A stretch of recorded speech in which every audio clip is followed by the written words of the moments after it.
What's up, everybody, and welcome to Mr. Straight Facts Show. I am Mr. Straight Facts. Let's get into it today. Well, today I wanted to speak more on the Washington, D.C. situation in America and also solutions. One of the things I've noticed in this country, because that's where I'm from, is there really aren't any solutions to anything. We've been dealing with the same problems for hundreds of years. I'm not 100 years old, I'm 54. So for 54 years, we've been dealing with the same problems, going back and forth and back and forth. And you start to ask yourself, what's up, woke Mike? You start to ask yourself, why aren't we solving any of these problems? What's up, Mark D? And I start to realize we're not solving these problems because we're not trying to solve them. We're trying to, how can I say this? We're just focusing on maintaining and not necessarily gaining on this idea of making this place a better place to live, a safer place to live. Hey, Rude. So I'm going to go through some ideas that I've had for years, and I've mentioned it before, but we're gonna tackle this. First, we want to talk about what is happening and what has been happening. Washington, D.C., as we know, is not a state, but we still get stats on them. And one of the things, I want to show you a chart that I saw about the crime that's literally happening in Washington, D.C. And it juxtaposes, it puts them right next to each other in a sense of last year and this year. And in the same time frame, same months, from January, I believe, to August, January to August. And you can go back even further. And this is in D.C. called Crime Cards. It's about the police. This is all from the police station, the information that they get, the metro, whatever. And here are the stats that I have, or they present. Oh, it doesn't show it? What's going on? There you go. It took a while. All right, so you see that the total crime last year, these 8 months, was 17,133.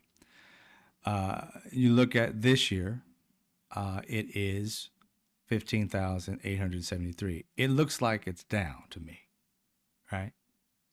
Homicide is down. Sex abuse is down more than 50%. It's down, sex abuse. Thank God. You can do better, but it's down over 50%. Assaults with a dangerous weapon, you're down about 100 and whatever, 50 or something like that, 40 something. Robbery, it's down. All property crimes, burglary, down. Theft, featuring auto, it's down. Other thefts, they're down. Motor vehicle thefts, they're down, but close, but they're down. And arson, it's up by 1 in the same time frame as the previous year. Now, when we look at these things, a level-headed human being, realizing that these numbers were higher than this, astronomically higher, it's down by 34% or something like that, 35%. And this is an amazing number. Not every state has their crime go down like that. So when you recognize that crime overall has dropped like 30 something percent, I'm going to sneeze. Excuse me. As you go further, down, you see that all crimes went down 1,240. Changes over time. This bar chart that came out. But you have it. I'll go back up to the top. We just have the summary. You see the months between January 1st to 25th, January 1st to 2024. So when you start to see these crimes go down, the first thing that I would say, thank you for saying bless you, DJ. The first thing I would say is we need to invest in more what you're doing. Whatever you're doing right. Crime is going down. Thank you, Vera. So if crime is going down, you put more money into it. If you guys in life, you realize if you're paying down, let's say, your debt, and it's working, you're getting all these opportunities because you're paying down your debt. You're getting more money into your life because you're paying down your debt. Are you going to continue paying down your debt because you've been seeing all of these results from it? Or are you just going to let your debt explode, right? And stop doing what you're doing because it's working. It's working. Even though, let's say, you're paying your money down, like people who have a house, who've had a house, you know that when you pay your mortgage, right, that so much, depends on how much you put down, how you set your loan up, so much of it's going to PMI, mortgage insurance, property mortgage insurance, and some of it's going through the principal, right? And so when you pay your, let's say, $2,000 a month, not all of it is going toward the principal. So you're paying forever, and you come look at that, and you got like no dent in your stuff. But if you decide all I gotta do is put an extra $200 on my account, $200, that's it. I ain't gonna put a lot, and you put $2,200 down every month. You come back and see, wait a minute, my shit went down thousands of dollars. How'd that work? Right? Well, then which one are you gonna keep doing? The one that's working more, if you can, put $200 more? Or are you going to stay with the $2,000 and end up having to pay your house down in 40 years instead of 30, or in 15 years because you threw $200 down? You're going to try the one that works best, I would hope, right? If you can do it. So in crime, what's going on in Washington, D.C., they're literally doing the right things. The programs they put together, coupled with economic things that they've done in that community. And another particular program that they had, like for children and so forth, it started to go down. Now you start to ask yourself, is it managing this situation of crime, or is it trying to really solve it and fix it? See, managing it is just keeping it where it's at. I need to manage it. I don't want it to get worse, and I don't really care if it gets better. If it gets better a little bit, I'm fine. But as long as I can manage it. But if you're trying to solve it, you want to see astronomical returns. And whether you like it or not, or whether you know it or not, 34% is astronomical returns when it comes to crime. But you wouldn't know that because Donald Trump is out there lying to everybody and basing everything off of people's fears. That's why you see S.E. Cupp and other people out here complaining about Washington, D.C. is filled with crime. It's not. Just like any other state, it's got its crime. Last year, total crime was 17,113. This year, 15,873. If that was crime happening everywhere, those numbers would be in the hundreds of thousands, not 17,000. So just based on the numbers alone, you know that's not true. But they don't like you to look at the numbers. They want you to, oh, look, I looked across the street and saw a homeless person. Oh, we're just filled with homeless people. I'm like, what street was that? Oh, that was on Skid Row. Okay, what about I'm in LA. What about in Beverly Hills? You see them a lot? No. What about North Hollywood? Are they everywhere? No, maybe at the park or something like that. But are they everywhere? No, not everywhere. Okay, so you're telling me you go to a poor area and see homeless encampments, and you're saying that it's filled with it based off your emotions and feelings. But if you go look at the stats, it's not. You go look at other cities, it's not. It's just where you travel. And therefore, your brain, so small as it is, thinks that your community is the entire fucking state. And it's not. Nowhere near. Your community is small, ma'am, sirs. And if it was just as rampant as you said it was, you would be robbed. Not your friend or your cousin.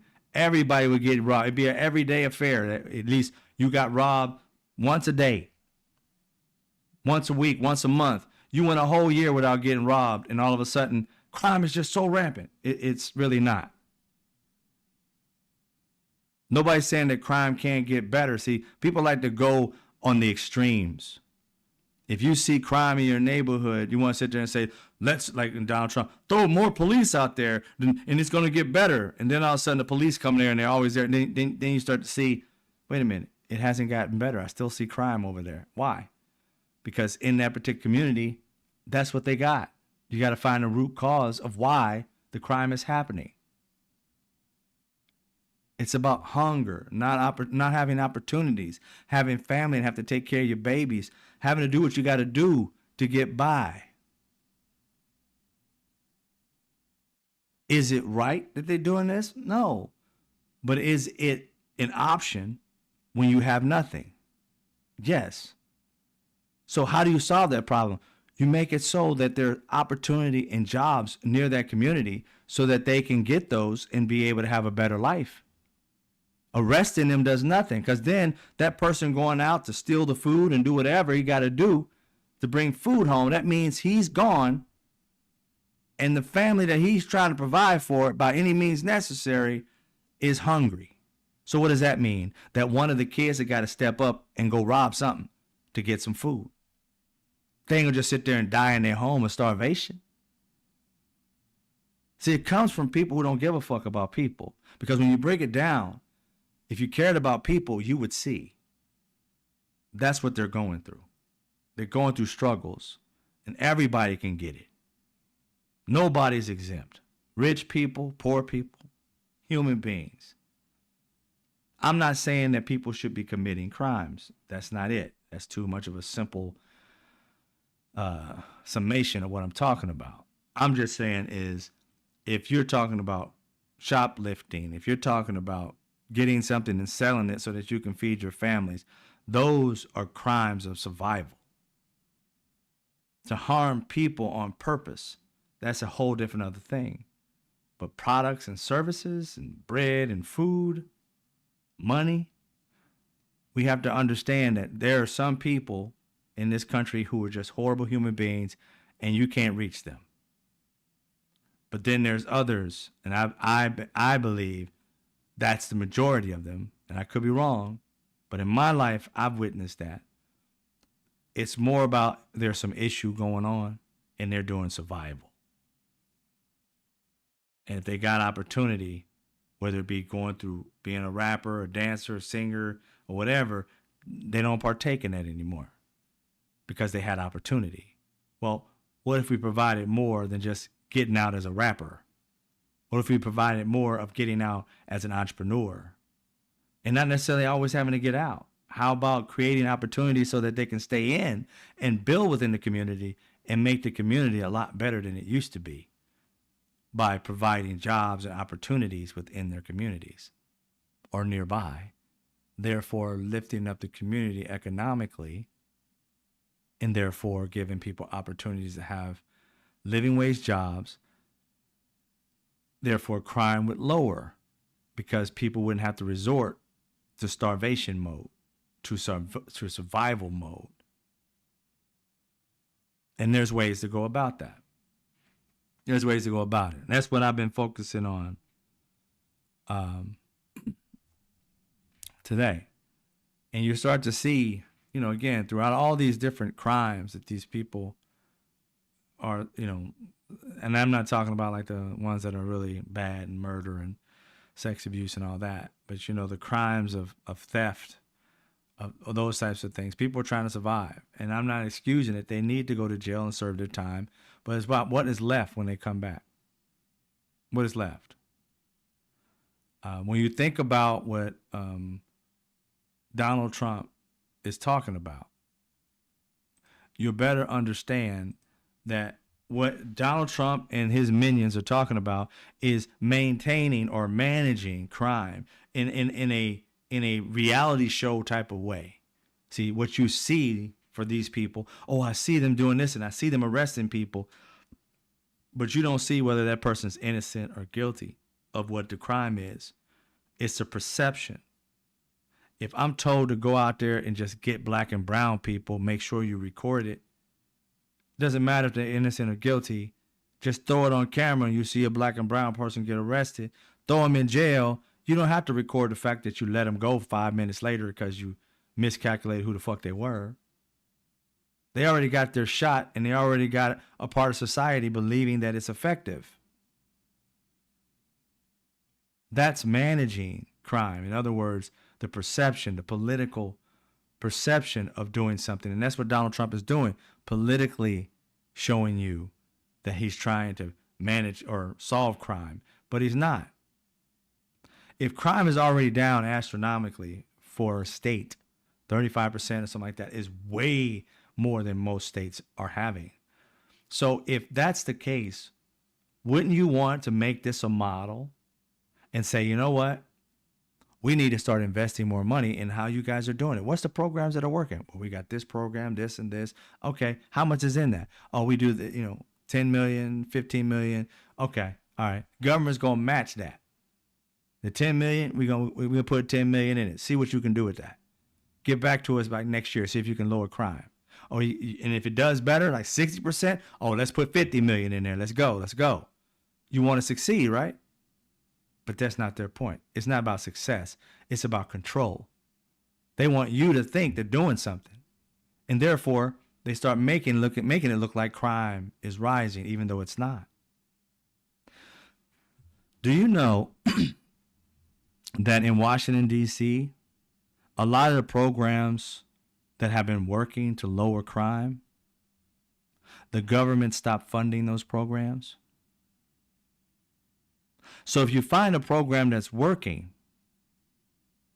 and you defund it, are you trying to solve crime or are you trying to manage it just enough so that you can put fear in people's hearts and say, look at all this crime, and then you put them in power and all they do is turn the spigot back on, and then they claim they've solved something because they know what works. They just stop funding what works so they can promote that they're doing something when they get back into office. It's a game. It's a racket. And it's not fixing jack. None whatsoever. And they know it. There's no way to solve crime like that. And even the fact of saying that you're going to solve crime is ridiculous. But being able to say that you can lower it, it's already proven that you can. Now let's dig deeper as to why you can. Right? It's because economics has been the main driver. Poverty, main driver of crime, right? Chasing wealth, main driver of crime. All right? Then you got people who are just evil, don't care. But those things coupled with a few other things sprinkled in there too is the reason why it's happening. So why aren't you hitting the root cause of it? Why aren't you giving children of tomorrow who are going to be adults and going to take over this country, why aren't you giving them opportunities? Why are you taking education from them? Why are you putting them in positions where they're not going to have opportunities? I don't understand this process. Democrat, Independent, Republican, none of them have presented you guys and American citizens with any solutions. They present you with Band-Aids just so that you can see, oh, something's working. And then when you do see it, they defund it. Put the money somewhere else. And then crime starts to rise, the uptick. Just like anything. If you are sick and you're trying to defeat an ailment, whether it be, some sickness, let's just say something drastic, like cancer, you're going to have to put as much chemo as you can until you can kill it off. You ain't going to just slow up and say, nah, I'm good. If it's working, you put more in there, bro. Do what you got to do. Don't kill me with it, but do what you got to do if it's working. That's what they should be doing. They see it working. They should be pouring more on. They take it off. They take off the gas and then bitch and moan about the other party not taking care of crime. Well, people have always said American citizens have to start figuring out for ourselves what the hell we want. So, like I came up with ideas, and I've told you before, in order for Americans, not the government needs to be a part of it. They need to be the ones who are doing it, but the people have to force it down their throats because we're the ones who vote for them. But we need programs within the communities, poor, middle class programs, meaning like, I ain't talking about just like, this is help out people program type of thing. I'm talking about economic centers. And I've mentioned this in one of my videos. And what I'm discussing about when I talk about economic centers, I mean, there needs to be a center within each community, poor communities, middle class communities, for those who want to lift up, rise above. And I'm talking about specifically those communities that really need it. And those are the ones that are mostly the poor communities or people who are poor who live in middle class communities, whether they live in with 2 or 3 people, whatever it may be. But the opportunity to build wealth in this country has always been a rich woman or man's game. But there's been so many. If you've seen Cadillac Records, if you've seen any old movie where artists, dancers, no matter what they are, they don't own the industry in which they dominated. And the people that they made, that made them rich, millionaires, they turned so many of them into multi-billionaires it ain't even funny. Michael Jordan has turned Nike into a juggernaut, and he's made a lot of money off of it. But do you think he made as much money as Phil Knight, even though he made that company? And I ain't talking about Phil Knight. Phil Knight brought that shit there, was doing okay. Jordan made that damn company. You can't say Nike without saying Jordan. But yet, Phil Knight is probably 3, 4, 5, 6, 10 times richer than Michael Jordan. So when you think about in communities where there are bright young boys and women and even adults who've never had opportunities to start their own business, seeing grandmas who can cook their ass off but never could afford a restaurant, something that could have brought people together around food and family, like the movie Soul Food, could have happened in her lifetime, didn't happen because this country didn't see value in those types of people. They saw value in a lot of hateful, deceitful, money-chasing, grubbing pieces of shit human beings. And they gave them investments, not loans. They rode beside them, and if they won together. If they lost together. And that's not something that every culture has had an opportunity, nor has every class of each culture had this opportunity. But there have been ways that this could happen. But just like everything else in this world, the rich and the powerful disconnect the rest of us. And we are susceptible to it because in our minds, we either want to be rich and be just like them, or we just look at the world through different lenses and don't like each other's views. So we kind of like stay separate. But when it comes down to it, we all want to be able to take care of our families, leave something for our children or loved ones, have a good life, retire nice and not have to worry about anything, not be fearful that every time, you get sick, are you going to go broke? Putting economic centers within a community. And what I mean by that is to teach people financial literacy, to teach people how to invest and what it is, the basics of it, to get people prepared, especially our young people, prepared not just to, survive life, but to thrive through it. The basics that you need to get anything in this country. We should not have colleges asking us to spend hundreds of thousands of dollars, but not training us on what is out there. You know how many degrees People are spending 30, 40, $50,000 a year. And by the end of their 4 years, the job or degree that they receive, there's no job for it. There's no opportunity for it. It's a dying era. It's a dying genre of jobs. And you're sitting here like, oh, I went to school for education. Good luck. Good luck with that. In the climate that you're in, good luck with it. Because you're going to have to travel to another country and teach them English or whatever to be able to have a living wage job.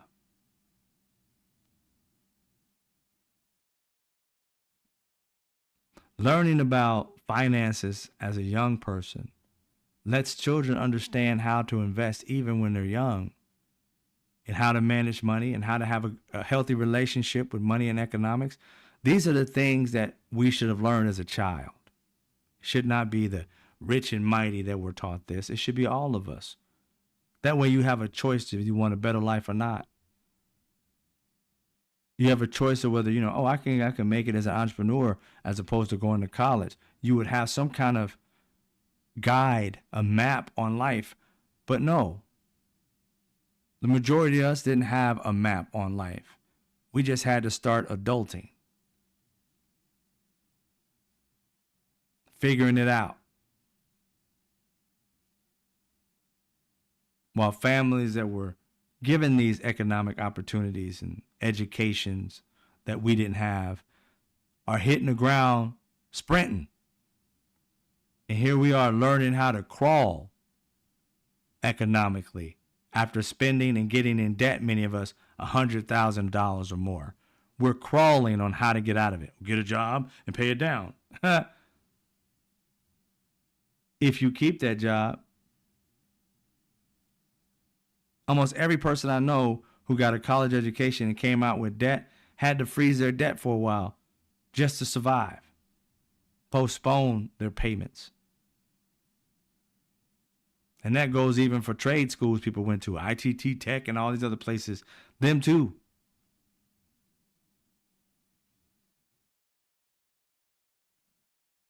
These economic centers I speak of, I don't know that they exist. I think they should. That way, if you know within your community, if they're teaching where your kids can go, it doesn't have to be a full-on school. It just has to be just the topics of survival, economics, knowing what's going on, how to read the Wall Street Journal or the Wall Street Journal, finance and stuff like that. How do you do this stuff? It shouldn't be a mystery on how to handle money when all of us got to do it.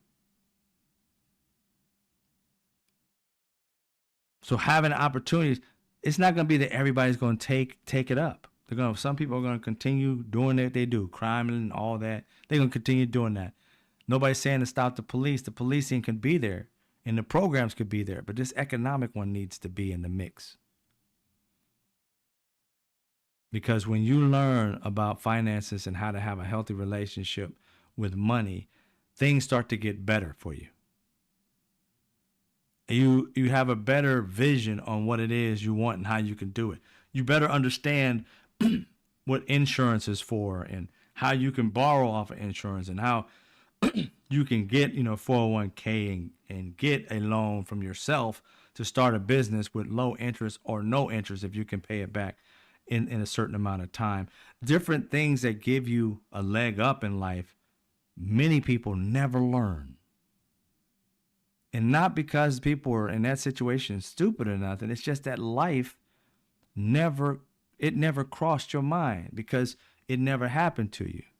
There are many people who have lived and died and never owned a home, never had insurance long enough to know that they can borrow off of it to be able to help themselves. Start a business with some of the money. I mean, it's just sad, and it's something that everybody should know. Now, everybody's going to make their own decisions, going to mess up and all that, but if they had the opportunity, them being in a hole, they could figure a way out. These economic centers should be in the mix in all communities where they have poor and where they have middle class who want to move up in life and not always through somebody else's job. I mean, can you envision poor people, in which they're always talking about in a negative way. Got to get these poor people out of here. And it's like, you don't know what they've been through. That poor person could have been a stockbroker who got hooked on whatever narcotic or whatever they got, substance they took while they were, on the top. And now they're at the bottom. Seeing too many people, rich and poor. You saw Robert Downey Jr. go down. Loved ones around him. There was another rich woman, I forgot her name. You guys may remember it, white lady. They found her in the back of somebody's yard. She had money. Butt naked, I believe. Nobody's exempt from falling. And so when we have safeguards and when people fall, again, not everybody's going to take it. But when it's there, people know about it, I'm sure more people will try it than not. Because if you fall, there should be a way to get you back up if you're willing to do it. And so that's what I say. If Republicans, Democrats, or independents, stop with the bullshit. If you really want to solve a problem, you would come up with solutions. Again, I'm not a genius, and I came up with this. And I've already engineered it and did all the research, and it would create so much money for communities that have a little bit of nothing, which in turn creates wealth within that community. Whereas if you're investing in these people who go to these centers and they're showing you that they really want life to change for them, and they learn how to write a business plan, they learn how to do their own LLC or form their own C Corp, S Corp, whatever, B Corp, and they get structured on how to start a business, and their mind starts to shift from lack to possibilities. And they go out and they get it, instead of always feeling like I'm going to go to this bank and they're going to turn me down. If they had a guaranteed, once they reach this particular level, that this country was going to invest in them like they invest in billionaires who already have money, and you give them subsidies that they don't have to pay back. That's our tax dollars for shit that they want to try out. And if it fails, oh well, come back to the well. Then you should do that for the people who are paying the taxes and just want to lift themselves up. You should be able to, when they get to that phase, invest in them $50,000 so they can get to that next level. And as long as they keep this structure up of coming back to you with the metrics and doing the work, you should just continue investing in them.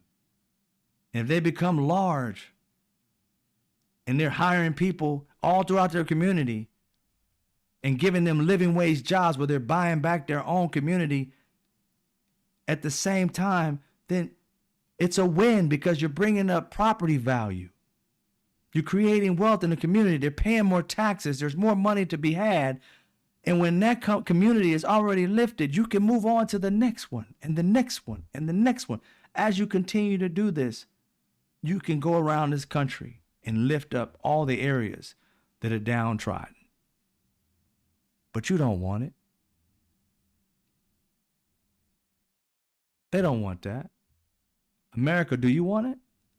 Do you want to finally have opportunity, the land of the free, the opportunity to obtain your dreams if you put it behind 100%? Because so many of us have tried and tried and tried to obtain the American dream, and there's always one asshole that's keeping it away from you. It's somebody telling you that, oh, well, you got this number of 700, you need 750. Then you come back with 750. Oh, we only giving loans to 800s. But it was 7. Well, everything changes. Always some asshole taking it away or opportunities away as you work your butt off trying to get to that next level. That's all of us, America. The majority of us, the ones who get it as simple as possible, are, yes, some of the white privileged people, yes, but mostly the rich privileged people. And those are mostly white too. But they're getting those opportunities in droves.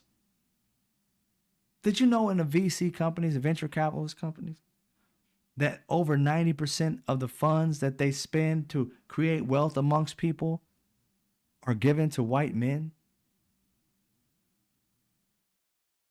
White women are somewhere around 2%, up to like, over the years, it's gone up from like it went from point 0.9 something to 2.2. Now it may be more. I'm giving you stats, I think, of 2019, somewhere around there, 2020, 2.2%. Black people less than 1%. It's increased to about 1.4 or something like that over the years. And that last stat, 1.4, I think was 2022, I believe, something like that.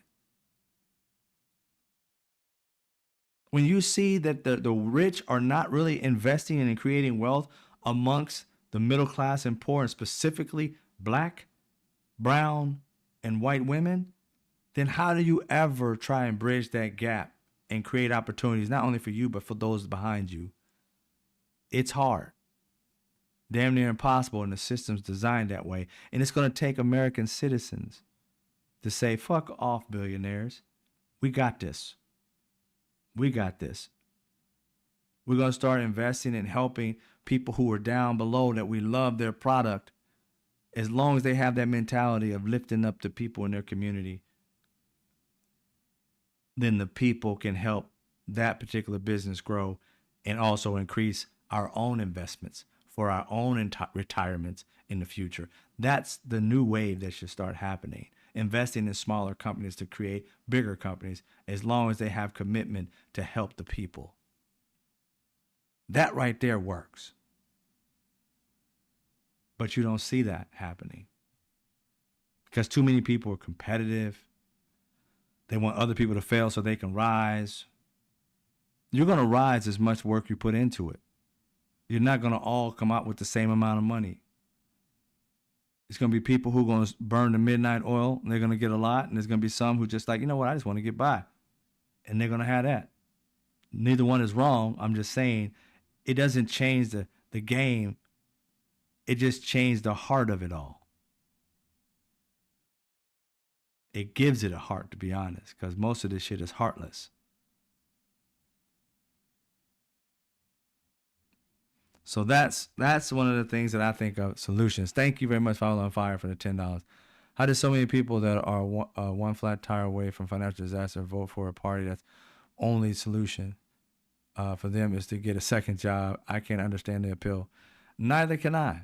I can't understand the idea of voting against your own best interest and humanity's best interest. I mean, you can't think that something, if I'm going to vote for somebody who has hate in their heart so much that they would hurt another person just because of the color of their skin or the sex that they were built or born in or not. You know what I'm saying? If you're born in a male body and you feel like you're a woman, I can't understand how somebody could hate those people, because you got to think about it. If you can hate those people, you can hate people who look just like yourself. Hate does not have like a limiter. Once you get into that hate world, you'll hate your own. You'll hate yourself. It's a disease. And so when you have that feeling and you out there hurting people, if you vote for somebody like that, that person's going to hurt you eventually, because they don't give a shit about people. If I can look at a person who's black and brown and say I'm a white person and I don't care if they get hurt, what happens when it's me or that other white person? I don't care if they get hurt. While the other white person be like, we can both make it, bro. I'm telling you, we can both make it. We ain't gotta take each other out. We can do this. Bow. They already don't killed you. They don't even want to hear it, because in their heart, they're dark. They're not trying to find a better way. They got one way, one gear. And when you hit your wagon to that person, beware. Always have somebody look at your six, or you keep looking over your shoulder, because that person's not safe. And they don't know this. They should, but they don't. This man has no morals whatsoever, no emotions toward anything. You've never seen this man have a guttural laugh. You've never seen this man smile for long. He might, and then you see his teeth, and then he goes back to being mean as fuck, cantankerous. And somehow these people, knowing that he's a predator, don't care. That's I don't Fire on Fire. I don't see it. I don't get it. I don't see how anybody could drive themselves to promote that or champion that or cheerlead that. But if you do, your heart must be just as dark as his. You're just too afraid to be like him. You just want to live vicariously through him. Because there's no way you can look at that as a good human being and champion it, applaud it, and support it. So if you do support that, you're dark, hateful, spiteful, and basically a piece of shit. You can't tell me you support somebody who likes my policies. Please tell me which policy that is, brother or sister. And whenever I've asked any Republican, they like his policies back when he was in the first term and this one, I'm like, what's the policy? What policy do you like? They never can tell you. They'll say something stupid like all of them. Or they'll say something to the effect of, well, which one is that? Name it. Which act? What law? They never have one. Because he doesn't address like brainy shit, heady shit. They love the fact of the way he makes them feel. He makes them feel powerful. He makes them feel that racism can be said out of their mouths and they don't have any responsibility to it. That they can't be woke or whatever it is, won't touch them. That we can get rid of that. We can get rid of politically correct. We can get rid of me not being able to say the N word or call, a Chinese person the C word, or say something, the W word for Latin people. I can spit on them, hit them, and I'm not going to get in trouble. I can go to the White House or to the House and Congress and destroy it, put crap all over the walls, and they won't touch me. They'll let me go. Those people are not good people. Those are demons. They're evil. They have no morals. They know what they did was wrong and they don't care. And Donald Trump is hiring them into the fucking White House. Bringing them into the White House. And it's like, it's horrific. Because you look at it and you're like, these people, human beings, need to be treated just as fair as anybody else. When are we ever going to get to that? That we're just humans. Nobody's better than the other. You may be better at knitting than me. Well, that's great. Then that's something that you should be doing. It's an honest job. I may be better at cooking than you. Then wish me well that I become a great chef. Why we gotta hate? We don't have to. But some people thrive on that shit. It's the heartbeat of their soul. And those are the type of people I cut out my life. The moment you start showing me that you don't give a fuck about anybody but yourself, I'm like, you need to be by yourself. Because that's the only person that should applaud you, that should like you, should want to be around you. Who wants to put themselves purposely in a toxic situation? And if that person does do that, you don't love yourself. You got a pure hate for yourself that you would put yourself in bad situations. How do you feel comfortable there? Ask yourself, why do you feel comfortable there? Once you start to look inward, you'll realize love is not in you. And somehow you've got to find a way to infuse love in you so you can realize or recognize what's not good for you, your family, your soul, or anybody who comes in contact with you. I know there's some defects out there that can't do this. It is just who they are. But you can't focus on them. You focus on the ones that you can reach. And if one person heard this and it changed their life, that's more than enough.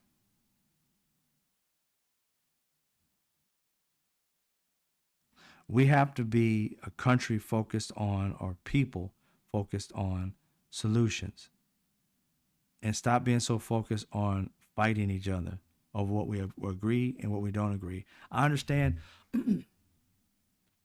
I'm talking about people who are sane. I understand the batshit crazy people because, again, there's no reaching that. Because in order to reach the batshit, you really have to give up a lot of yourself. You know what I'm saying? They have to come to sanity to be able to step into the room of trying to, agree to disagree.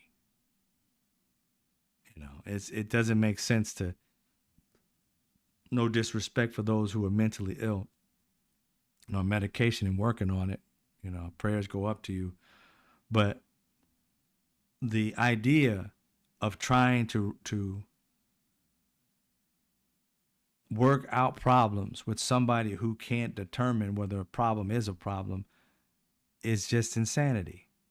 You're not going to be able to rationalize with somebody who's irrational, that can't think straight, that believe that a man who is accused of raping a 13-year-old girl is a good man somehow. A man that has been charged with what a judge considers to be rape, E. Jean Carroll, and owes her $80-something million. That's a good man somehow. You can't rationalize with that. You can't have a conversation with that. That is batshit crazy. So that batshit crazy gonna have to step out of batshit crazy land and come back to like the real world. And then when they come back, like some of these MAGAs have, then we can have a discussion on what we agree and disagree on. And that's fine. But when you out in that land, who wants to deal with that? How can you deal with that? I'd have to go crazy just to get on your level. And I don't want that. I'd rather stay sane.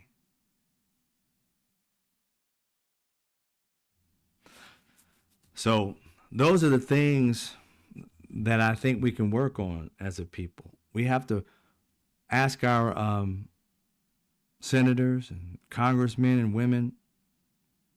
We need to have economic centers in every one of the communities that wants one. And again, it doesn't need to be $1 billion building or nothing like that. We just need, again, it creates jobs for one, for people who may live in the community that are savvy with financial literacy, which can go to the community center and teach, and that can be their jobs. And get people on the level of knowing what they're doing and taking opportunities and chances to lift up their own community. That's a solution to be able to help our people and to lower crime. Because you understand, when you focus on crime, it's because of lack of opportunity. It's because of having sometimes a poor relationship in family, and that comes up with creating other programs that they already have out there to be able to help them get through that and over that. It has to deal with over policing, taking moms and dads out of the home. Has to deal with moms and dads having down points in which they get hooked on a substance because of all the poverty and all the addictions and things that they go through, the stresses, and some of them may become mentally ill and try to self-medicate. We have to care about these people in order to be able to care about our country. We can't just throw people away like they're like a bottle or a piece of trash. And understand that, some people, again, I'm not talking about everybody. Some people are kind of like, they have to come to their Jesus moment on their own. But there has to be places in place when they feel like they need to come to Jesus. And we should be that conduit for them to reach out to. And I mean, having these resources there for them, not just resources that get them back to minimum wage jobs. No, resources that gets them back to thinking, forward thinking, that opportunities are available. A lot of us are stuck in the ways that we're in, and it ain't even got to do with poverty. You can have money and still have a poverty-stricken mind. Depends on how you was raised. You think of lack even though you have. You're worried about going broke even though you got money. And that comes along with, again, mental health, understanding that you don't have to be afraid of something if you got a handle on it. If you really know how to implement strategies to create money and make money while you sleep, then you start to relieve some of that stress off your back. Could you imagine the life you would lead if economics was not your major problem in life? That you learned how to set up a situation where you can have a nice life and a nice retirement. And even if you're starting at 50 or 60, all of us are gifted. Everybody in this room, you're gifted. You just were never given a chance to make a living off your gift. You were never educated or found a mentor that can tell you how to make a living or become wealthy even off your gift. You don't know how to monetize the gifts that were given to you. You don't even sometimes recognize that what you have is a gift. How many of y'all, people done heard people tell you, oh, you're so good. You're so good at math. Or you're so good at art. I love your drawings. You're so good at whatever. I love your food. And you take it as, I just love doing it. Well, if you already got a customer, then why aren't you doing it? That's going to bring you more wealth and joy than going to work at that factory, whatever it is that's getting you paid. It may take a little pain in the mid time, in between time, when you building it all. But there's joy on the other side of it. And too many people get caught up with the factory, get caught up whatever, and never get into what they want to do in life. And it ain't got to necessarily always be like being rich, because not everybody wants to, believe it or not. But it is about being happy, being joyful. And even though, again, it's going to be some pain because time happens, downturns and all this shit like that. The economy goes up and down. But those are just examples, and those are financial. There's other things that bring joy. But don't ever forget, you are gifted. Every last one of you. And if you don't know what your gift is, the joy is finding it. One of the things I realize about gifts in my life, I'm gifted in many things. And so are you. This is not being arrogant. You are too. It's just you never think of them as gifts. Whether you can be able to inspire people. I go out and I give speeches. I made money in the speeches being a professional. Went through Toastmasters and learned how to do it.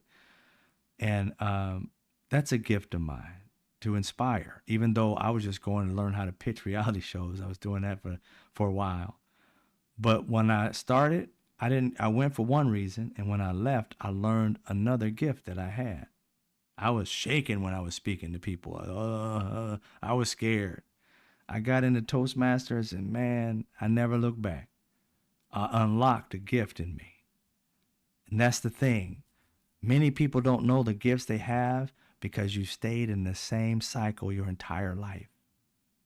The same community, the same group of friends, the same job, the same something in the place you eat at.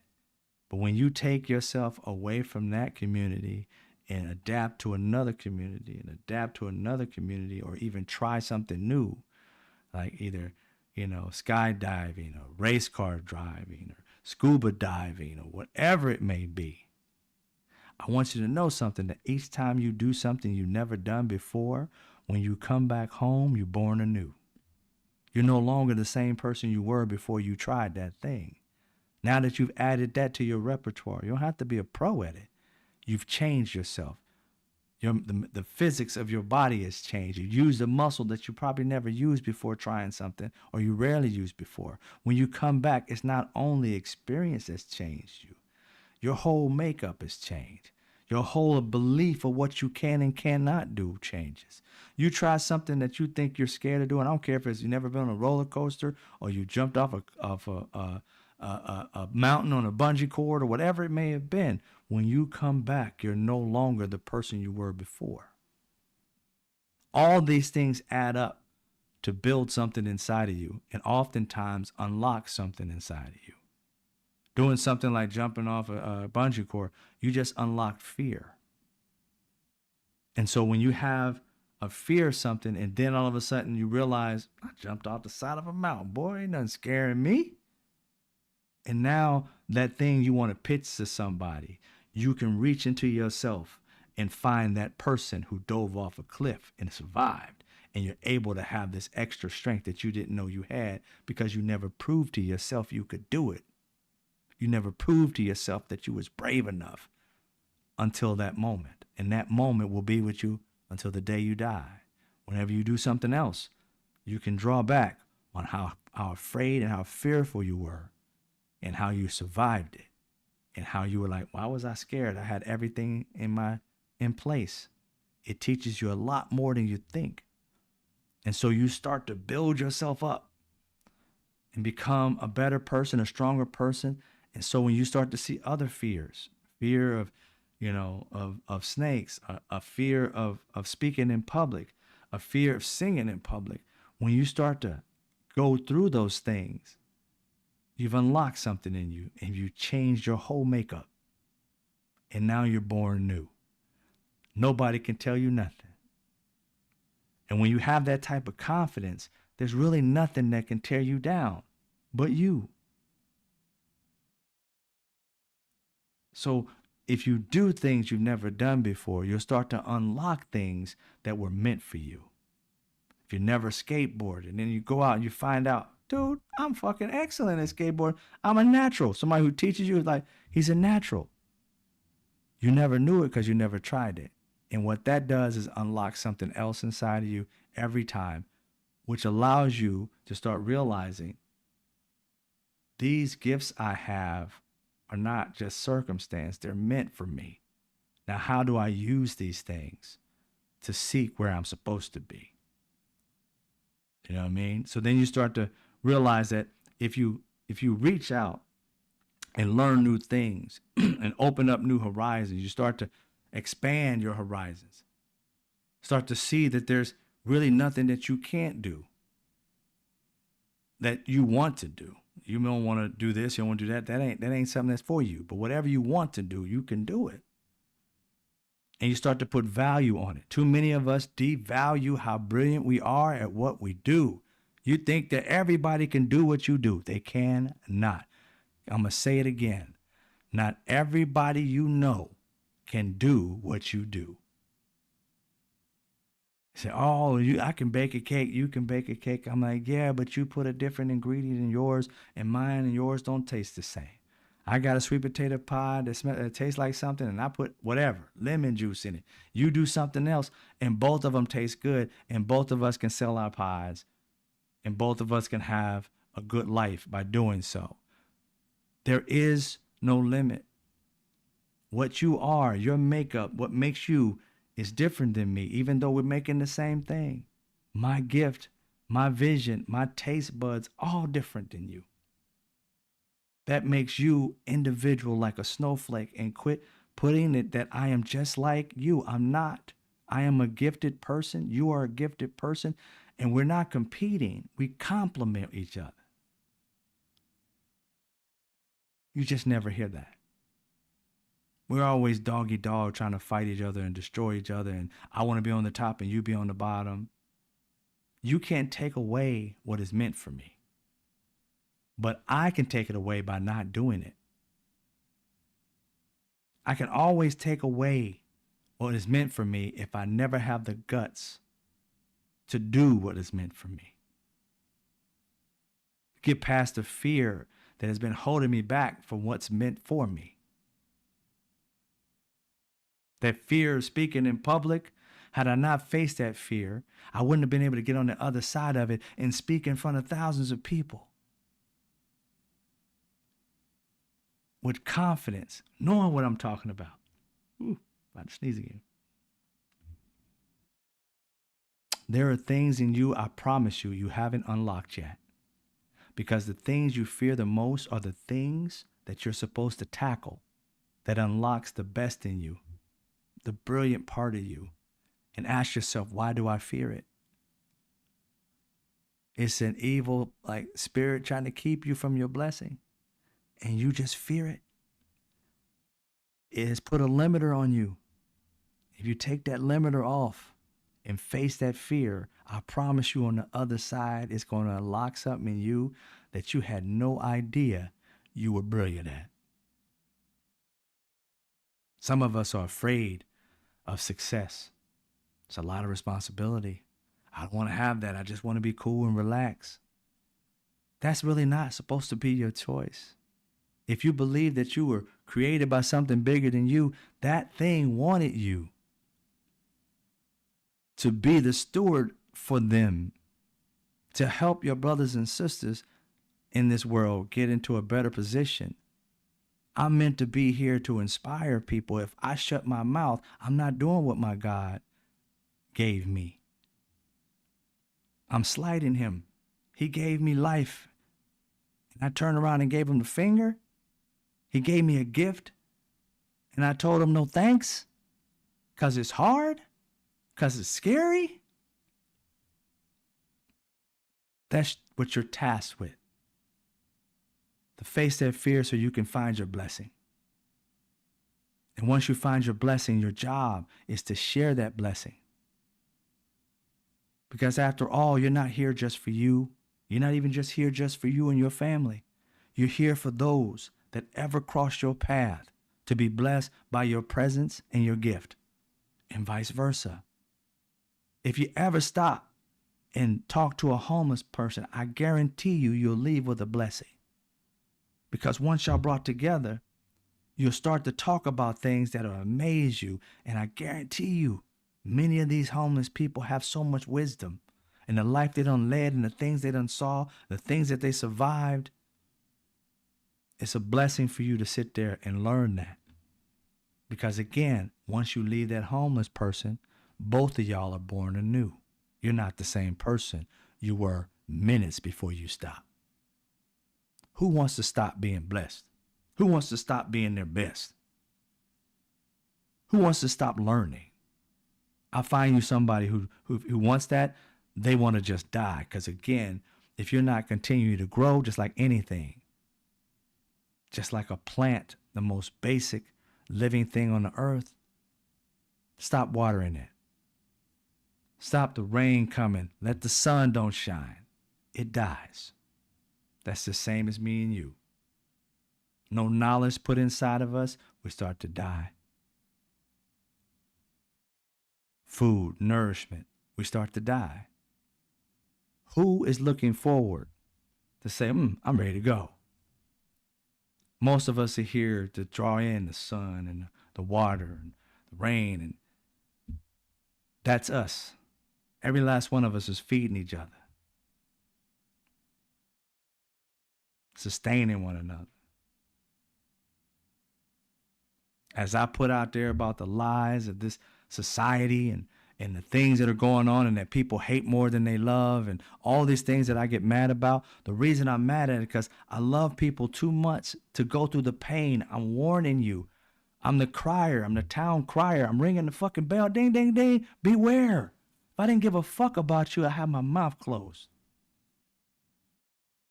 And I would just take these blessings that I know, these gifts that I know, and roll with them and protect myself and mine. But I speak up because I love y'all.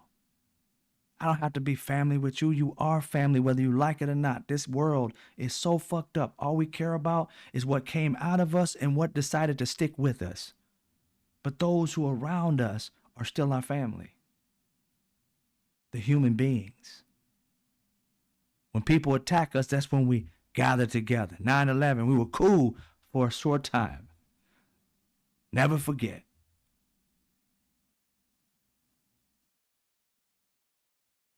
And when the government decides to fuck with Latin people, too many people over there, ain't me. I ain't got nothing to do with it. That's your brother. That's your sister. What you mean you don't got nothing to do with it? I don't have to look like you to be your family. I don't have to be raised with you to be your family. I know human beings, and I don't want them in pain for no fucking reason. And I damn sure don't want to be a part of funding fucking with people's lives. How did we get here? It's been hundreds of years that people have been doing this, but these are decisions that people make. We got a choice. Do we want to continue going down this path of fucking everybody's life over, or are we going to say, I'm done, I'm through, I want to have a better life. I want to have a calmer life. I want crime to go down, but I don't want to attack people just because they black and brown. Those who commit the crimes, just do the time. Those who harm, no matter what race, color, or creed, yes, they must go to jail, spend time, rich, poor, no matter what class they're in. That's why we need to have these Epstein files out, and these rich women and men need to see the inside of a prison. We can't determine good and bad by depending on how much money we have. We got to have a moral standard that goes for us all, no matter what our bank account looks like. We need to have policing the same no matter what race, color, or creed you are. You commit the same crime, you do the exact same time. We shouldn't have differences in crime. Oh, you rape somebody, you're white, so you get 3 years probation. Oh, you rape somebody, you're black, oh, you get life. You Latin, oh, you get 25 to life. Those things should not be there. And we can't have a better world until we decide across the board. You got some hateful people, but I'm talking about the majority of us who are good people, which is, I believe, the majority of Americans. We have to just say enough is a fucking enough already.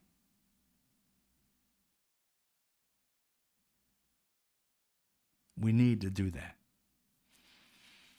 I know this is, like I said, this is different than most of my shows, but it's something that, for me, I go with my heart. When my heart tells me that this is the type of message that needs to be said, I go with it because I'm genuine and it's who I am. I'll never be somebody that somebody wants me to be. I can't do that anyway. I don't like faking the funk.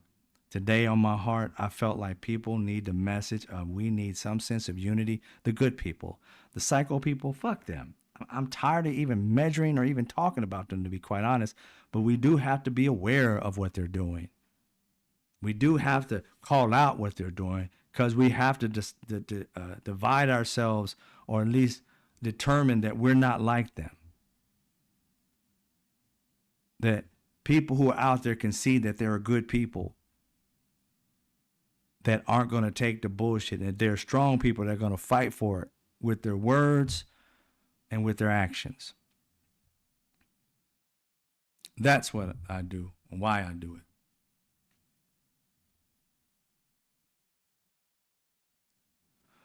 That's why I do this stuff. And that's one of the solutions I have is economic centers in the communities. It's one of the best ways, I believe, to be able to lift a community up. Because you got to think about it.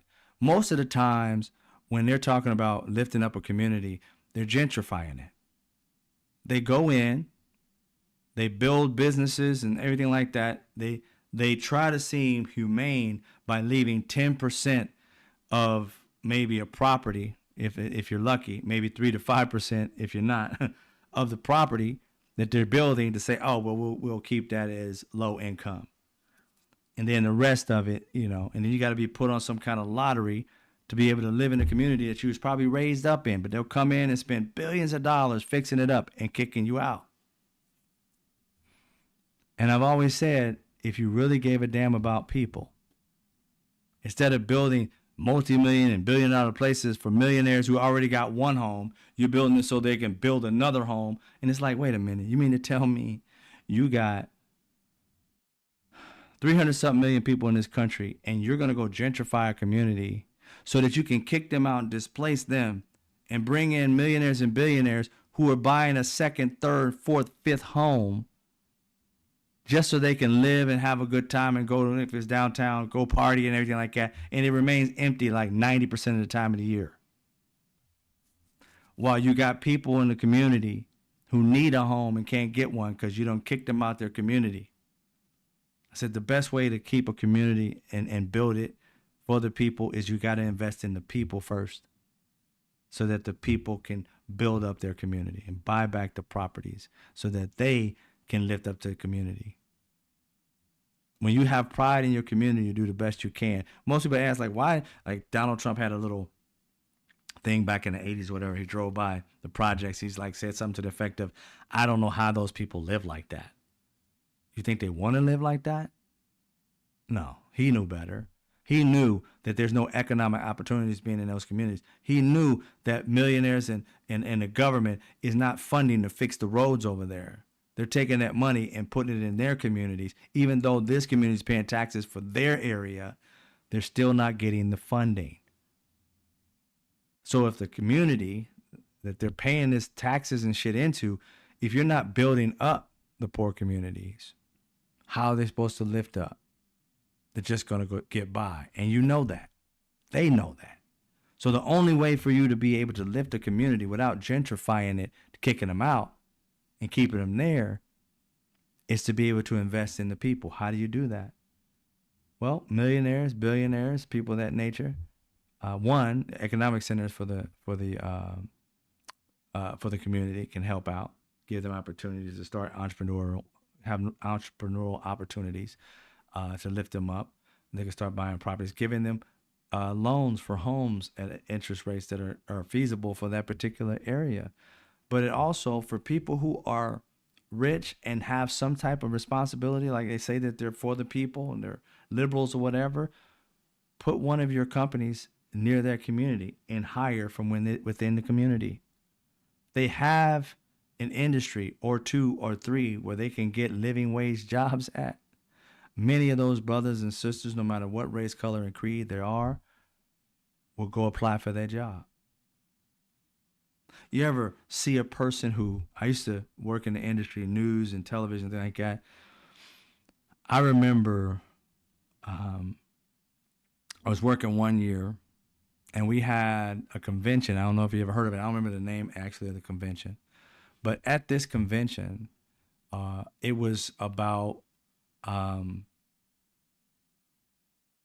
mostly women, but it was women and men that were trying to get jobs, but were poor.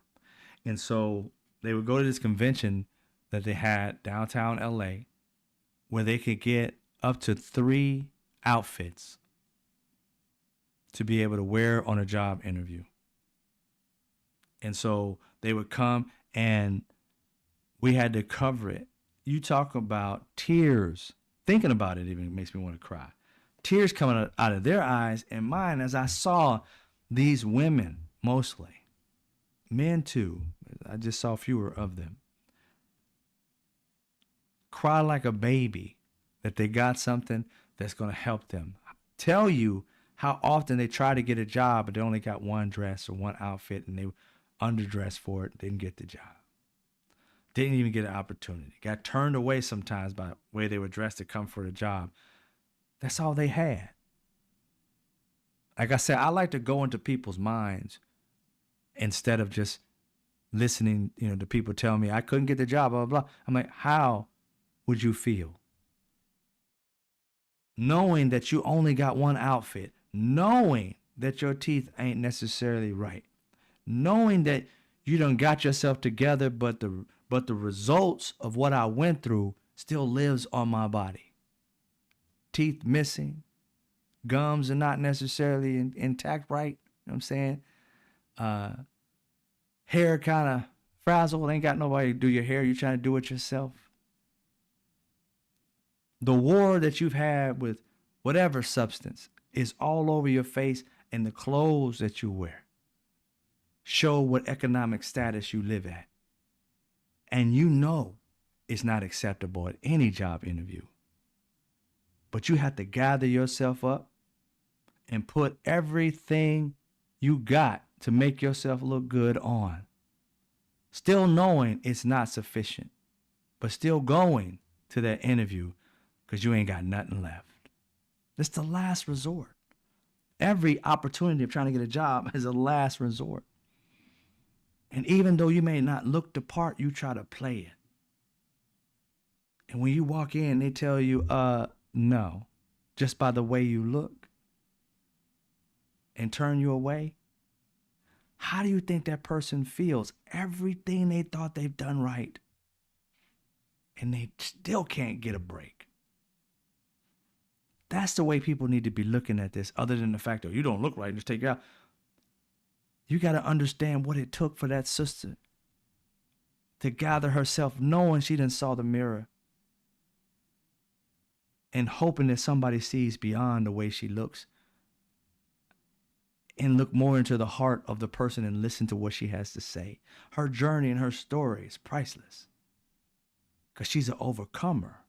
She could have died in the streets, but she's here trying to get a job to make her life better. And the people hiring can't even fathom hiring her.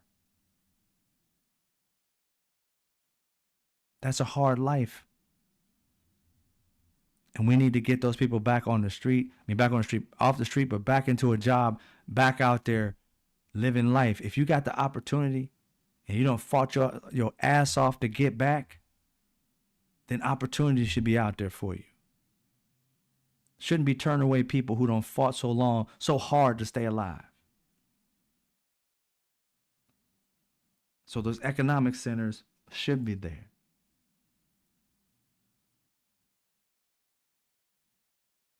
That's just the way I see it. People need opportunities no matter where they are. And most of the time, they're going to need more than one. We all fall down. It's all about getting back up. Nobody's perfect. Some of us have had a better opportunity at it. And a lot of times it's our own fault, the things that we go through. But oftentimes people don't realize that different people handle their mental health differently. Some people just break, and the substances they get on solve the problem. Some of us just continue busting our ass and, cry at night and get through it. Then there's others who overcome and can't understand why these other people can't. You're just built different. It's not about judging. It's about understanding that you may have gotten through, but there's a hurdle that they haven't figured out yet. They need grace. They need help. They don't need judgment. And those are the things that I think that our country should be focused on, because we make other people's lives better, our lives get better. We help them. And again, these got to be the people who are seeking it. I'm not talking about going to people that just love, doing what they do and want to die doing it. You can't do nothing about that. But when somebody finally says, I'm done, now I need somebody to help me, there should be people there to help. And that people should be us, through the government or whatever. If we're paying taxes, I don't know why I would want my hundreds of millions of dollars of my little change that's in that going toward building a Tesla that's ugly as fuck, when it can go toward lifting a human that's beautiful and has a journey that's going to help millions of people if you hear their story. It's going to stop some people from going down that path. And it's going to help others to get out of it and create their new path. That's the priceless item. That's the way I feel about it. All right, let's see what else we got going on. Those are the things that I kind of like wanted to talk about was crime and how we can solve it instead of the BS that the government, no matter what party, is trying to pretend like they're trying to do it. They're all managing crime. They're not really solving it. And if you are, a mayor or governor in a state where your crime is lowering, like Washington D.C., then the government and the state government and the police departments and the federal government, whatever funds they get, they need to start funding those programs, putting more into them, so that the problem starts to get better and better and better. And that way we can be able to solve some of these things and not be 60 years down the road from now bitching and moaning about the same thing. After a while, you have to understand, if crime keeps going up and down, up and down, up and down, depending on who's running the damn state, you have to understand that is not a problem. You know what I'm saying? That's the system. It's not a bug. The bug is the system. Right? It's meant to do that. If they wanted to solve it, they could. If they wanted to lower it, they could. Just fund it. Washington, D.C. has been doing an awesome job. They need more funding to make it even better. But instead, it was defunded, most of the programs. And then Donald Trump comes out and starts bitching and moaning, spending a shit ton of money on government people to come out there and actually just have a fucking photo op. If you took that money you had them and put into the programs that were already working, by next year, numbers would be down again because the system was already working. And if we really wanted to solve poverty or at least put a dent into it, we start helping instead of looking at them and looking down to them. Many of them need medication, mental health issues. I mean, again, this one right here is off the top of the dome. It's like there's so many boarded up houses and homes and communities and commercial places. I don't understand why you can't put them through systems so that they can get out of that particular situation. Now, I know some of them are going to stay there. I'm not talking about them. Do not confuse the two. There are many that want to get out of their situation. There are many that aren't even on drugs. They just broke because everything went completely under for them.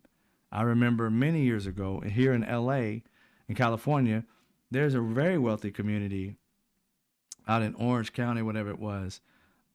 There are middle class people who had like $800,000 homes, $1 million homes, were living under bridges, yo. That's when all that shit, the housing thing crashed. You had people who were rich living in these rich ass tents they had. It's nothing funny to be broke, but you ride by and be like, damn, look at that big ass tent. Like they got money. Well, they were homeless because they lost everything, but they had their rich toys. It can happen to all of us. Don't get it twisted. It can happen to you. It can happen to me.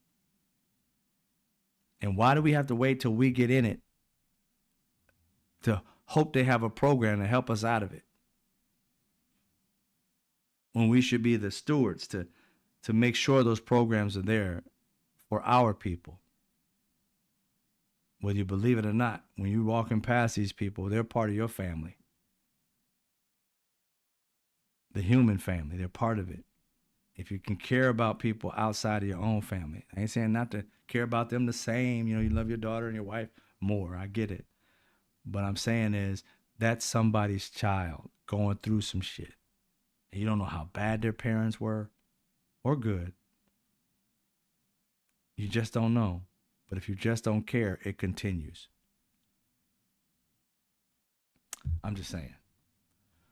All right, let's see what you guys have to say. We got a glimpse into what Trump wanted to do with D.C. when he had the BLM street destroyed, right? Most definitely. Again, we already know what Donald Trump is. I don't care what anybody says. He's a racist, and everybody knows that. Even racist white people know it. They love him for it. People who say they vote for them and say they aren't racist, you're lying to yourself. You support one. There's no way that I'm going to support a racist once I find out the person's racist. I'm not going to be like, oh yeah, but he's a good person. No, he's not. If he can't treat every human being respectfully, then he or she is not a good person. Now, if that person disrespects them first, I get it. You know what I'm saying? Defend yourself. I got that. But when you go out and tell people out of nowhere that Africa has shithole countries and you can get, good white people to come to the country from other places, Sweden and all these other places, like, okay, then you know who he is. DJ, yes, amen. Do something to help instead of judging. Dennis Petro, Janet, you know how I have to be Catholic. It's a charity organization. Oh, I gotta look what you guys are talking about. I want to thank DJ for being here. So what does it say? You don't have to be Catholic. What's the Catholic part?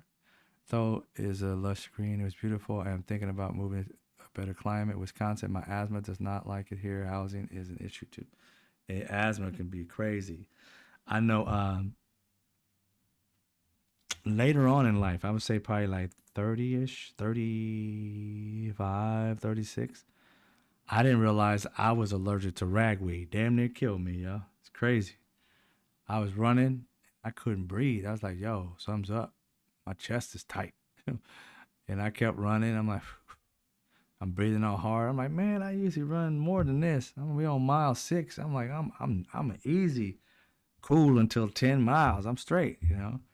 I was dying, yo. I finally got, and I didn't have asthma, so I finally got back to the house, and this was in the country, in the house. Luckily, one of the people in the house had an inhaler. And I was just wheezing. He said, "You want an inhaler?" I'm like, "Yeah." Got that. Then, like a few minutes or so, I was like, "What in the hell is that?" My nose just stopped up, y'all. I mean, like dry closed up. I mean, what I'm saying, usually you have mucus or something. My nose was dry, throat was dry, but it was clogged up. It was allergic to ragweed. I found that out later.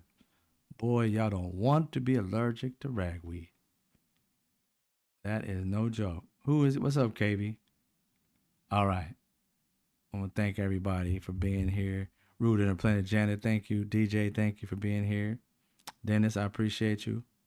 Uh, Thank you for being here, KB. Who else we got in here?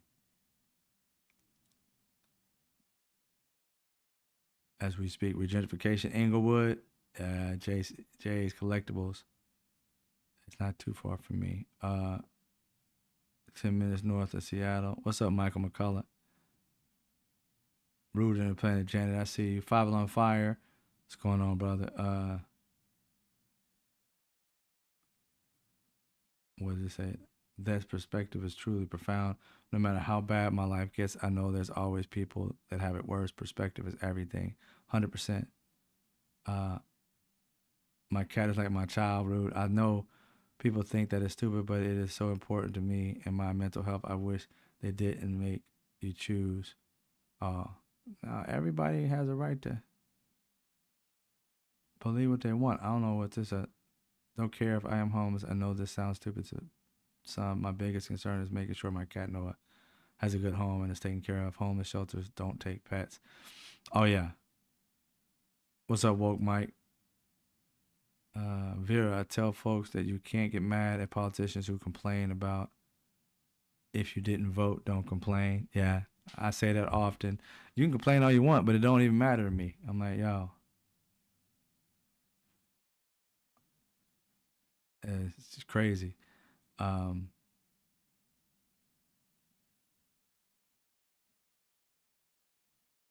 my feet, I've worked in those shoes and I'll never forget what it was like, and that drives me to whatever. Five on fire, that's awesome. Yeah, most definitely. That's what we all go through some things, and everything that we go through is wisdom to help others to not go through the same things, at least to give them that wisdom, your testimony, and that way you're helping people.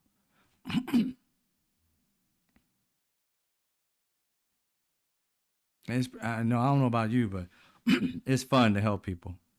How you doing, KB? B Money, what's up? Thank all y'all for being members. Let's see what else we got. Let's see if I can say level on that. Make sure. Again, thank you, Rude. Not Rude, but I'm sorry. Five on Fire for the $10. I'm still going back up. Swift Returns, what's up, man? I don't know if you're still in the room.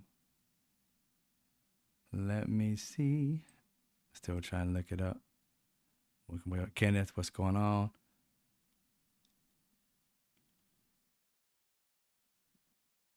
Go all the way to the top. I should do this early. I think that's it. Mark D, what's up, brother? So yeah, you're very welcome, DJ. I'm trying my best to give more of myself other than just going off on these knuckleheads. I want to be able to share whatever gifts I have so that people's lives are better and they have a better insight, or at least into me. Hopefully that people can share their brilliance with others as easily as I share it with you, uh, so that we make the world a better place and have people who give a damn about people. That's a part of why I see we are where we are, is because people don't care. Their lives are so busy. I get it. Mine's busy as hell, trust me. But I find time to love on people and to put people in their place. know what I'm saying? We're not a monolith. All of us have different levels to us. We'll get into somebody's ass when they need to be getting into, and we'll turn around and help somebody that, that needs our help because we love, you know, and we care. Uh, hey, Jen, how you doing? You got in late? It's all good. A lot of joy out of helping people. I often just don't think I help enough. Like there is more I can do. It's a good thing, Rude. I mean, I look at it this way: it should never feel forced. Just do it. You know what I mean? If you feel like you got to force yourself, and it's one thing. Let me give you a little bit more insight in me. You're welcome, Dennis. Great episode. We're always together. I'm gonna say one more thing, you guys. Thank you, Mark D. Thank you, Rude and Planet Janet. One thing about me is I have another gift where people come to me, strangers, and ask me for help, but they don't ask for me like help me help. They just walk up to me and just start talking to me like they know me. And I haven't said a word to them, but ever so often I know they're going to come to me. And a friend of mine, Joseph, he had told me, I had told him, I said, I've been having this gift since I was a kid. People just walk up to me, dude, and just start talking to me. And I don't know. I said, it seems like a burden. They keep calling to me, and I'll be like, oh man, I got this to do this again. I don't know what's going on. But they'll come to me, and not only will they come to me, oftentimes they'll ask me about a problem. Um, and one time, I was at a restaurant, and I was pretty much recently divorced. It was less than a year, and I'm at this restaurant with this restaurant. This girl, her brother owned a restaurant, uh, and we were just hanging out, talking, and she told me to come eat at her brother's place and try the food. So I did. Sat down. I'm sitting there eating my food. I'm like, oh, this is good. Compliments to the chef. Gave me wine. It was a wine bar restaurant type of thing. She gave me one of her best wines. I'm drinking it. This not Latin guy, Italian guy, white dude, just walks up beside me, muscular, big, you know what I'm saying? And he just walks up and he sits right beside me. And he walked up with this skinny dude, he was very skinny, but shorter than him. He comes over and sits down beside him too, and they just start talking. I'm right to the left of me. I'm looking up at the sports bar. The Lakers are on, I believe. And I'm eating the food, drinking the wine, watching the game. They come over right beside me, start yipping and yapping and shit. So I look up, and I'm trying not to pay attention to their conversation. I'm looking up, and I'm trying to look down, and the girl comes over to me, and I was like, "Oh, the food is good, whatever." I told all that stuff, and he heard my voice, the dude next to me, the big dude, and he said, "I know you." I'm like, "No, you don't." Never saw you, bro. I don't know who you are. He said, "No, for real, dude, I know you." And I say, "Okay, where you know me from?" All this. He said, "No, I just know your voice. I've never seen your face. I know your voice."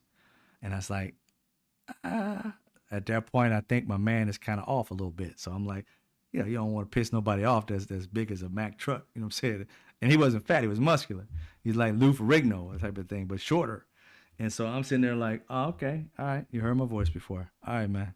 That's good. And he kept on talking to me, y'all.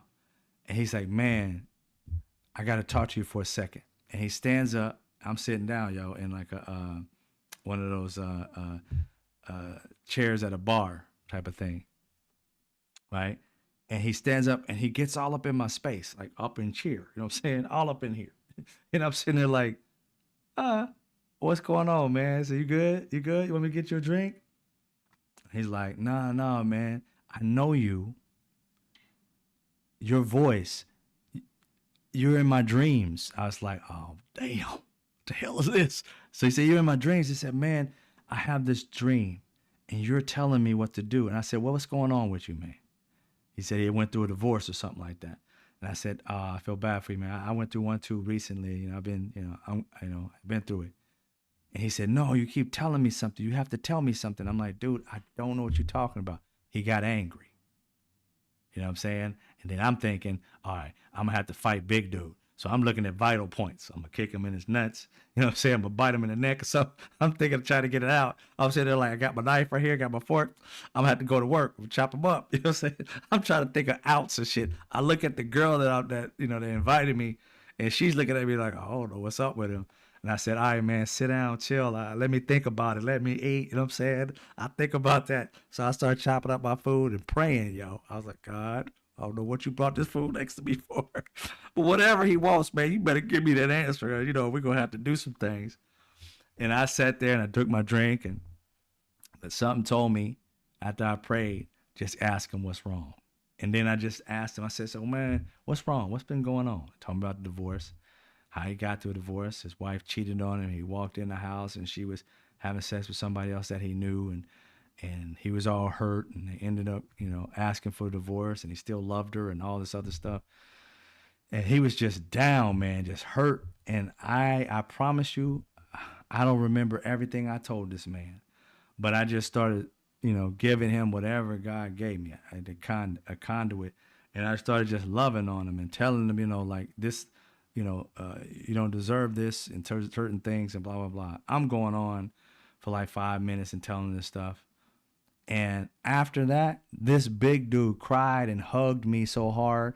And he said, you know what's so messed up? And I was like, what? He said, you said that exact same thing, but this time you ended it. I was like, ooh. I was like, okay. He's like, oh, Martin Lawrence, woo, woo, woo, woo. Woosah, woosah. So he did that. And it's like, oh my God. So, and the fear from me went away because I was still scared through this whole process. I'm going to have to fight.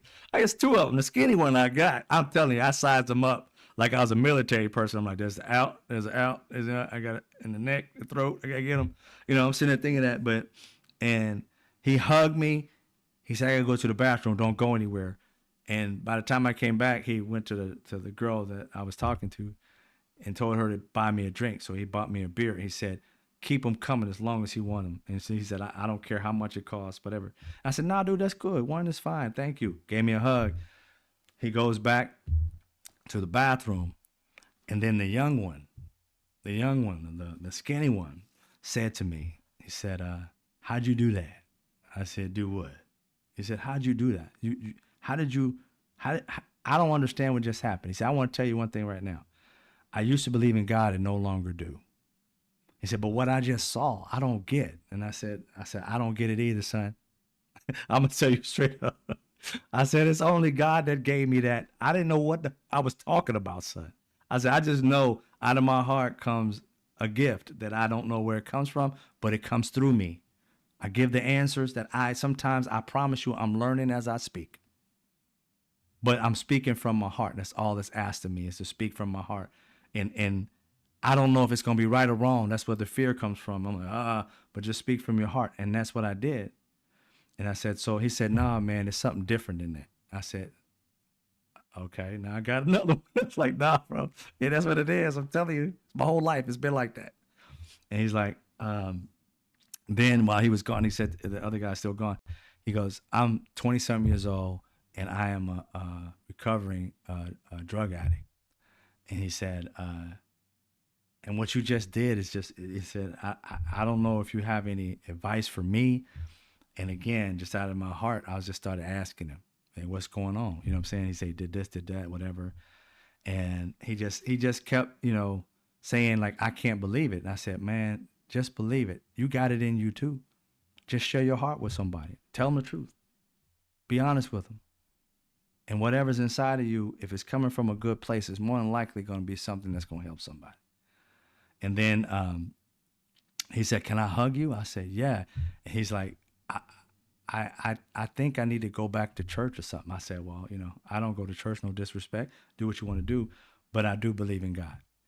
And I said, so whatever works for you, man, whatever the calling gives you, take it, run with it, and do positive with it.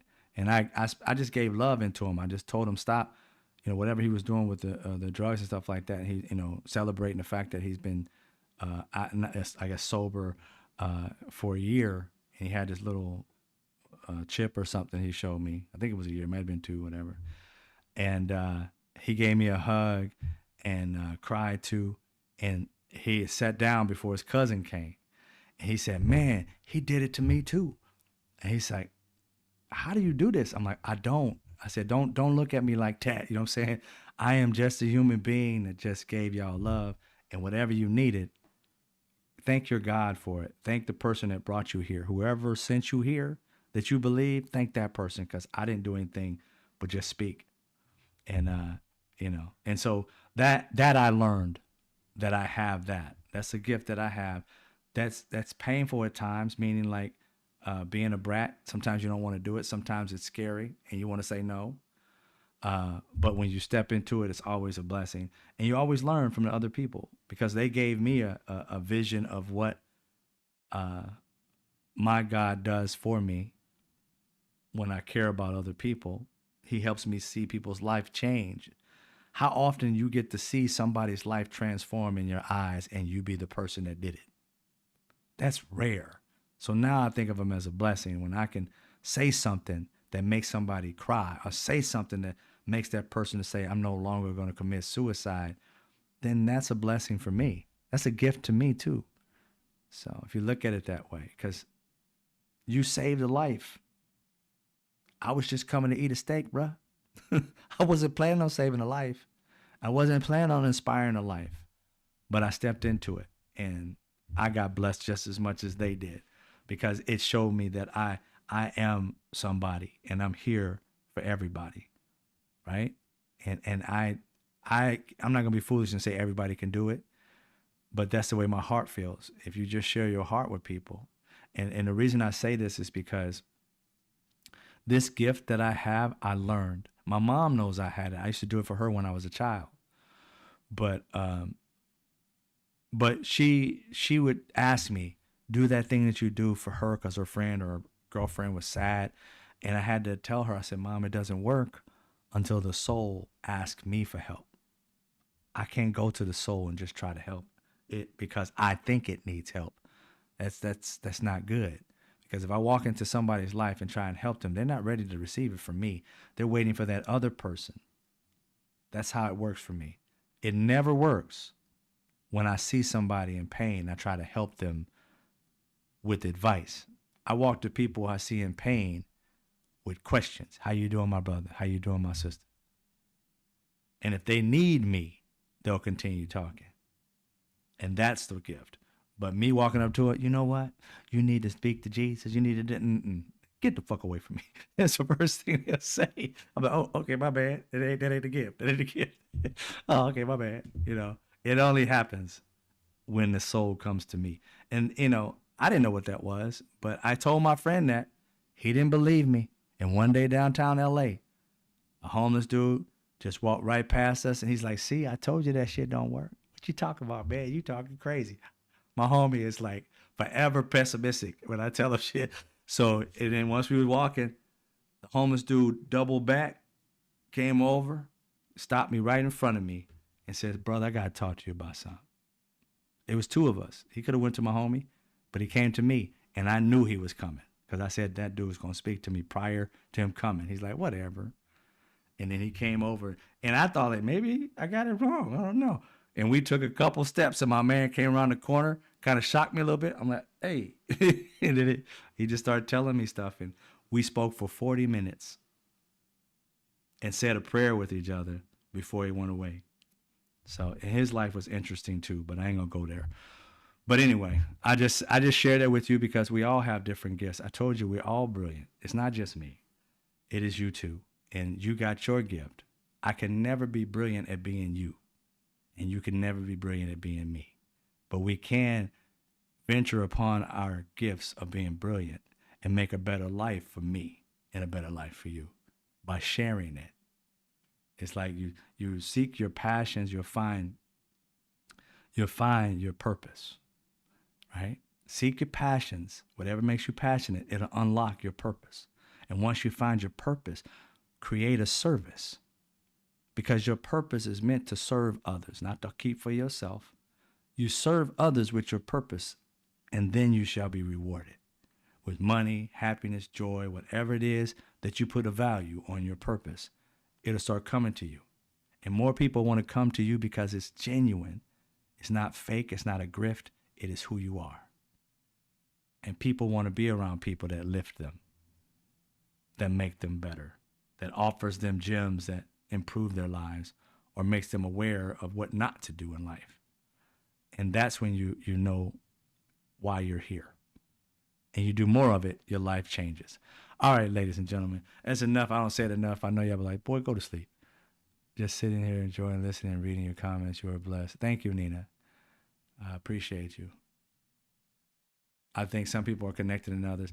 I think we're all connected differently. Your gift may be to speak to animals or speak to the dead or share your wisdom and joy, share your journey.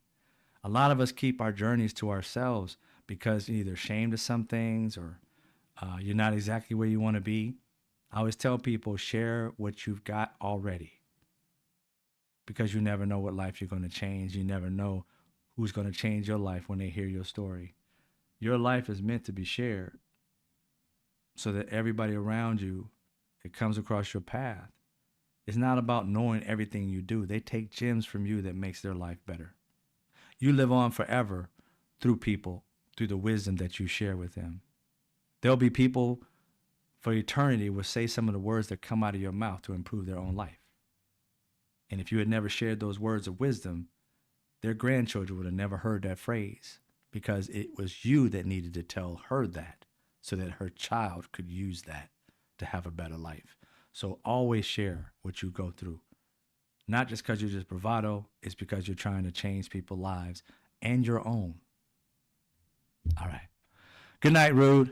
Nice listening to you as well, or seeing you. Drew, you're bringing a great group of people together. Thank you for doing what you're doing. Thank you, Five on Fire.